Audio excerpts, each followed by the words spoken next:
Kita nak buat CPU swap iPhone 12 Pro.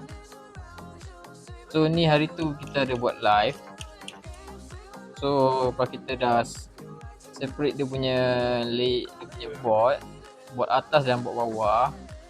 So kita jumpa ada satu IC pecah kat sini, crack. So saya dah buang tapi dia masih lagi, so dia stuck pada 200 mAh. So suspect dia punya memori, tapi alang-alang nak buka memori tu saya swipe terus lah. Sebabkan dia punya tapak ni pun dah teruk lah. Dia punya pad bawah ni semua dah banyak cabut. So kita buat proses tukar board. Kita akan buang gaung keliling lah.